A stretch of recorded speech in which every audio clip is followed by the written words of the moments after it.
Hey guys, my name is Shreyas and welcome to Simple Biology. Today we're going to be talking about proteins. Now, what are proteins? There's no simple definition to describe what a protein is. I think the best way to describe what a protein is actually talk about the different types of proteins and what they do. These here, this list I have, are a list of some types of proteins. Enzymatic proteins are proteins which make chemical reactions faster. We've talked about enzymes. It's important to know what an enzyme is. An enzyme is a long biomolecule which helps speed up a chemical reaction. And an enzyme is an example of a protein. There's structural proteins, proteins which provide supports in cells. Transport proteins, proteins which transport other molecules. Hormonal proteins, proteins which create hormones. Receptor proteins, proteins which respond to stimuli. Motor proteins, proteins which assist in movement. And defensive proteins, proteins that protect against diseases. There's all sorts of proteins. This is not just the list. There's more proteins, but I'm going to be promising you all these proteins that you see right here, we're going to be seeing them as we go through this course. We're going to be all these proteins are going to be mentioned at least once. We're going to be looking at many types of proteins. Proteins are one of the biggest things in biology. Without proteins, life would not exist because proteins play so many important roles, as you can see here. Now, the monomers of proteins are called amino acids. Okay, and this is basically the basic structure of an amino acid. So you have an amine group right here. If you look at the name, it's called amino acids. So you can kind of guess. The name kind of gives away the chemical structure. So you have amino, which sounds like amine. So you have the amine group here, the amino group, which is the nitrogen bonded to the two hydrogen atoms. Then you have the central carbon, and then bonded to a hydrogen atom, and then the acid. We have a carboxylic group. Okay, and then we also have what is called an R group, and this is what changes between amino acids. In nature, there are 20 common amino acids. So basically 20 monomers. So this is the backbone of any amino acid. Every amino acid is going to have this generic backbone. But what separates one amino acid from another is what goes up here, the R group. The R group can be as simple as a hydrogen atom or as complex as a benzene group.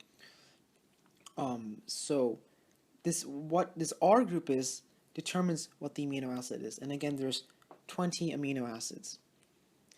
Now, the R group will define how the molecule itself interacts, okay? And this is very important because of whether the amino acid is hydrophobic and hydrophilic or not, and we're going to go more in depth with that later in this video, but let's just bring that up right now. The R group determines whether the amino acid is hydrophilic or hydrophobic, okay? Some R groups are hydrophobic, so the amino acid will be hydrophobic. Some R groups are hydrophilic, so the amino acid will be hydrophilic. Okay. Now, polymers of proteins are called polypeptides.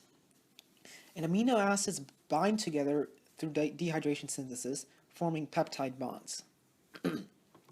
So if you look here, we have a protein here.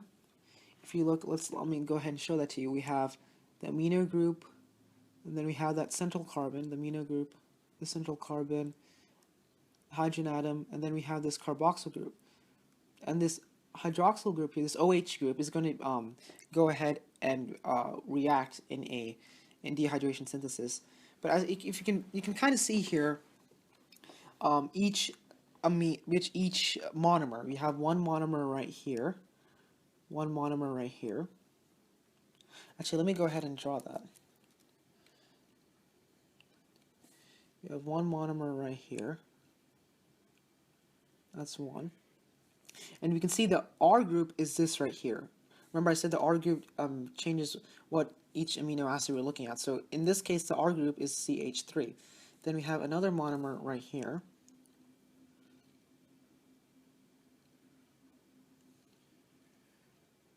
Okay, and as you can see here, the R group is this complex structure right here, this CH2, CH, CH2, CH2, all bonded together. This is another R group, and we have another amino acid right here. And what we want is that to react to this amino acid right here. We have another amino acid. We have, if you look here, this is an amino acid. We have the amino group, the carboxyl group, and our single carbon, and then this right here is our R group. So in order for these amino acids to react to form a polypeptide, we're going to see dehydration synthesis. So what will happen is this OH group right here is going to react with this hydrogen atom right here. And they're going to react and they're going to form water. So water is going to be expelled. And then this will disappear. And we will just see a bond like this. And that bond is really long. Let me just... It's kind of hard to draw, but this carbon is single bonding to the nitrogen now. And this bond right here, let me draw it with a different color. This bond that we see right here is a peptide bond. And here too, this bond right here is also a peptide bond. So that's basically how amino acids come together to form polypeptides. Now, there's two main types of proteins. There's globular proteins and fibrous proteins. Globular proteins tend to be like a globe. They're circular in shape, and fibrous proteins are like very long, and they're kind of like the hydrocarbon tails, like a fatty acid. They're very long. So globular, more circular in shape. Fibrous proteins more long, like a line in shape. Okay. Now, a protein structure matches its function. This is very, very important here. The shape of a protein will determine what function it does. Okay? Let's say we have, for example, let's say we have an enzyme, which is a type of protein. We have an enzyme like this.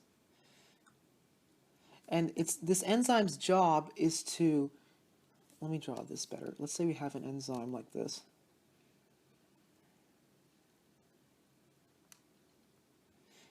And this enzyme's job is to take a molecule which looks like a square, and a molecule, of course there's really not molecules like this, but I'm just giving an example.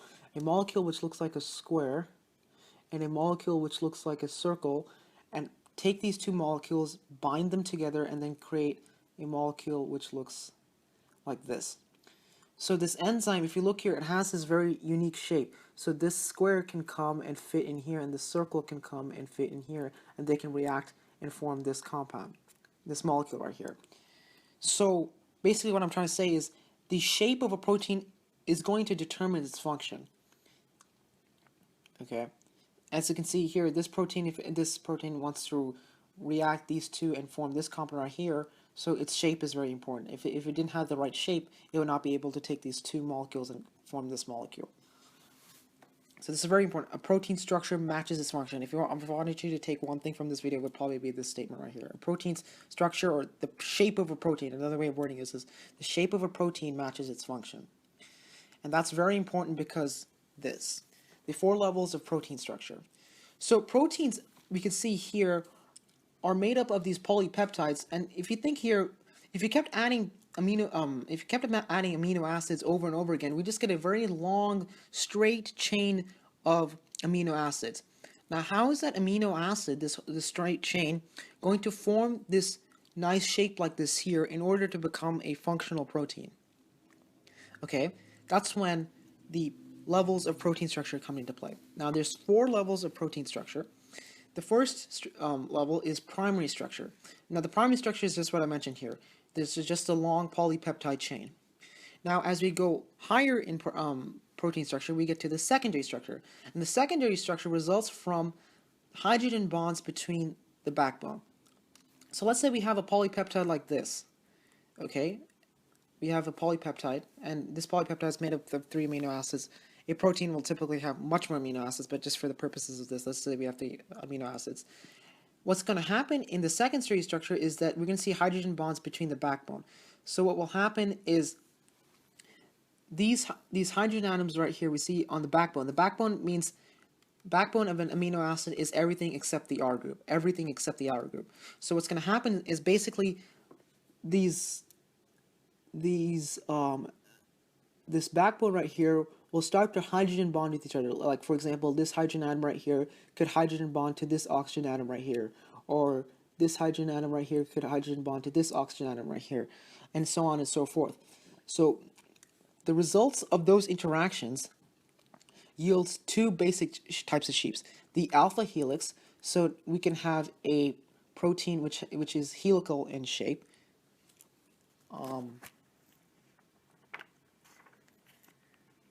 Let me go ahead and draw that for you. So if it was helical in shape, it would look something like this, kind of like a spring. Actually, that's a little inaccurate. Let me draw it up and down. So we start to see this helical-like shape. Okay, something around these lines, just the helix. Okay, so something which like kind of loops around like this. All right. So it can either form an alpha helix, so that's what this helical shape is, an alpha helix, or what's called a beta pleated sheet. And basically what a beta pleated sheet is going to look like is it's going to be kind of like this. It's going to go jagged like this.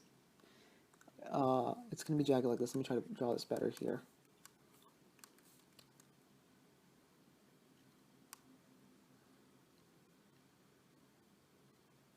What will happen is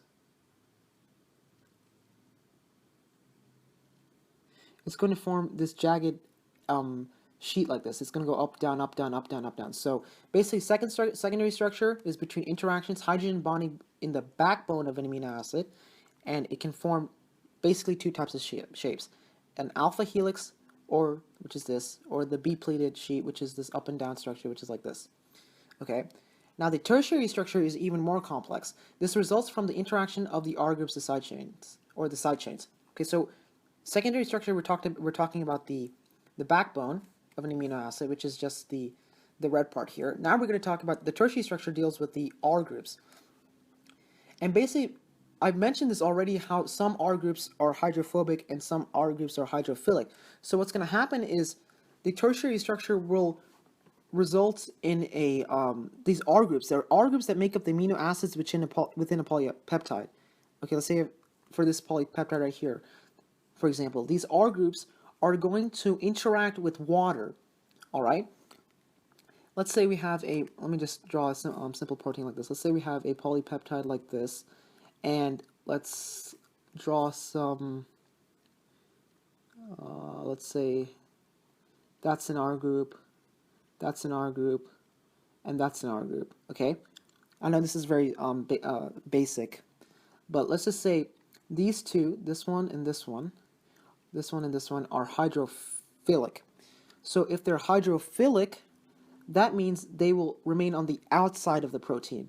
If they're hydrophobic, let's say this one was hydrophobic, it would remain inside. So what could happen, this is just an example, is that this amino acid would go inside because this is hydrophobic, and again these two are hydrophilic. So these will come and point out like this, and then one that's hydrophobic is going to come and be on the inside.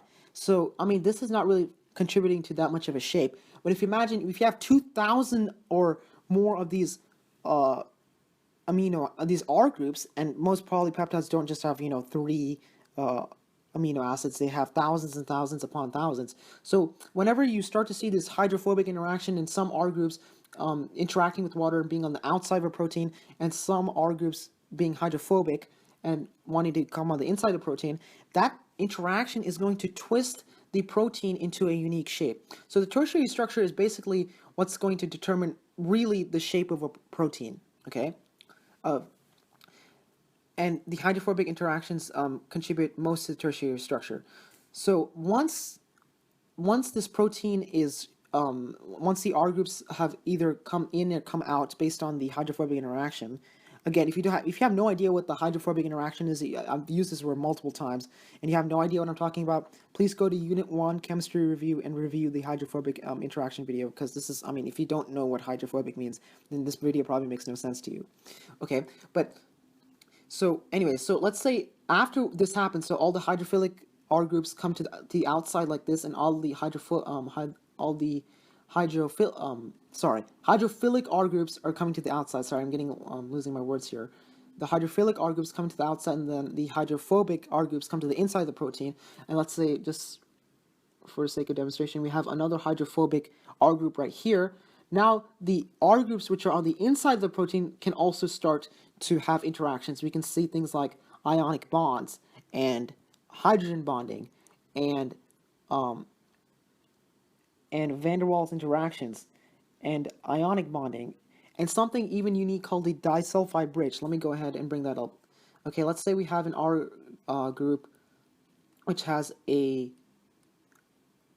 let's say we have an R group which has the sulfhydryl group, and then we have another R group which has a sulfhydryl group, and they manage to come to the inside of a let me draw this differently. They manage to come to the inside of a protein like this. What can happen is they can form something called the disulfide bridge. So what will happen is these hydrogen atoms will just turn into H2, and then it'll just form a bridge like this.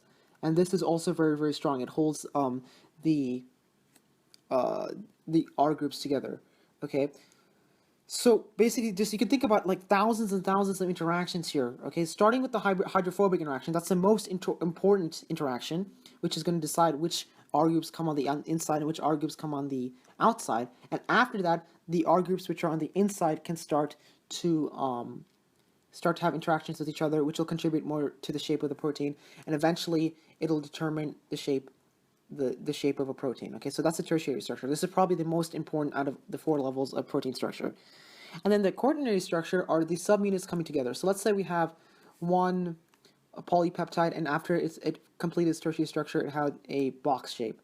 And then another one had a circle shape, and then another one had, I don't know, a triangle shape, okay? And then these are all subunits. The quaternary structure of a protein would be all these subunits coming together to forming a shape, let's say like this. So the quaternary structure are just subunits coming together. Okay, multiple polypeptides. Okay, because at the end of the day, this one subunit is just one polypeptide which has gone through all these levels of structure. Okay, the quaternary structure means multiple polypeptides which have formed their shape, their tertiary structure, come together to form the quaternary structure. Okay, quaternary structure is multiple subunits. Okay, that was really long. Now, the last thing I want to talk about is denaturation. So again, very important, a protein structure matches its function. So what happens is if a protein's shape is not correct, then its function, it won't be able to perform its function. I mean, we already saw that. Let's say this protein, this square-like shape turned into a circle shape. That means this molecule right here cannot come and react and form this molecule right here. So a protein's shape is very important. So denaturation is the process when a protein unravels because of its changes in its environment. Basically, unraveling meaning all these structures, these levels of protein structure just fail to occur, and the protein will unravel and just turn into a polypeptide again. Okay? And this happens when there's a change in its environment, and this is very dangerous. And there's 3 main reasons why a protein can denature and lose its shape. The first one is pH change. The second is temperature change, and the third is change in salt concentration. You need to know these, okay? So whenever it's very important that the environment of a protein is kept at a certain condition in order for it to have the proper interactions, get the right shape, and then perform the right function, okay? If that does not happen and the protein is in a wrong environment, denaturation will occur and the protein will no longer function. Okay, and the last thing I want to mention is chaperonins. And chaperonins are proteins that assist in protein folding. Sometimes proteins can't just rely on these, the hydrophobic interaction and this secondary structure, hydrogen bonding, and then the quaternary structure, subunits coming together. It can't rely on just that in order to form a functional protein. So chaperonins are proteins that assist in protein folding, besides just these 4 levels of protein structure that we see here. Okay, I know this is a very, very long video, and I apologize for that. I just have so much to say and so little time to say it, but proteins are as simple as that.